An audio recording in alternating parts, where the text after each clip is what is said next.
តែឡើងឯងជីកូនសំទិញ500ចិត្តគេទិញជីលេងទៅពេលខ្ញុំទិញជីមែនតើអូខេហើយអរគុណណាស់បានថត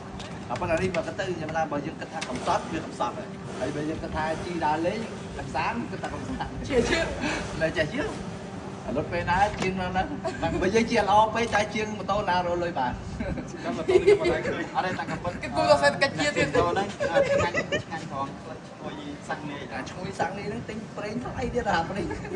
ក្អូបហ្នឹងអាប្រេងក្អូបហ្នឹងវាជាម្ដងគឺជាម៉ាននៅថ្លៃហ្នឹងជាបំផុតហើយបាទថ្លៃចាំមិនថាអ្នកជិះម៉ូតូហ្នឹងមិនក្រទេប៉ុន្តែខ្ញុំក្រអ្នកជិះផ្សេងមានខ្ញុំក្រ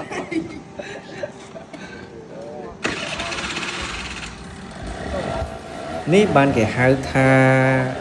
កូនងាកជិះកូនទាបាទពុំណយបាទដែលគាត់មកថ្លឹងជំនុននៅទៀតអិនថ្ងៃនេះគាត់ជិះម៉ូតូកូនទាមកថ្លឹងបាទប្រឆេះល្មមទៅឆេះហ្នឹងបងប្អូនអើយបាទធាក់ចង់10ជើងបាទវាយចតុលកដាលហើយធាក់ប្រហែលជា10ជើងបានឆេះបងប្អូនប្រកាសជាឆ្ងល់ហើយបាទនៅពេលដែលឃើញបងណយគាត់ជិះម៉ូតូកូនទានេះប្រកាសជាឆ្ងល់ហើយថាឡានទៅណាបាទបើសិនជាបងប្អូនអត់ដឹងទេចាំខ្ញុំប្រាប់បាទគឺគាត់និយាយខាងក្រៅណាគាត់ថា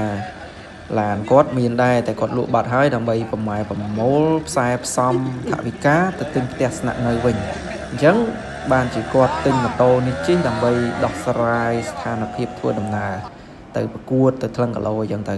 ហើយនេះគឺជាដៃគូរបស់គាត់ហើយដែលនឹងត្រៀមប៉ះគ្នាបាទសង្គ្រាមធានអិនថ្ងៃទី14ថ្ងៃសៅរ៍នេះបាទម៉ោង5បាទប៉ះអ្នកខ្ពស់ទៀតហើយបងណយអើយបាទមកភានអិនលើកមុនគឺគាត់ប៉ះជាមួយនឹងកីឡាករបរទេសដែរបាទគឺអ៊ីរ៉ង់ដូចគ្នាបាទទទួលលទ្ធផលចាញ់បាទតែចាញ់បន្ទុកការប្រកួតល្អមើលហើយលើកនេះប៉ះជាមួយនឹងដៃគូចាស់របស់ធឿនធីរ៉ាទៀតបាទតែគាត់ថាគាត់ប៉ះធឿនធីរ៉ាហ្នឹងប្រហែលជាមួយឆ្នាំហើយសម្រាប់កីឡាករអ៊ីរ៉ង់នេះបាទគាត់ប្រកួតបន្តទៀតនៅស្រុកគាត់នោះគឺទទួលបានលទ្ធផលល្អហើយអ៊ីរ៉ង់ម្នាក់នេះ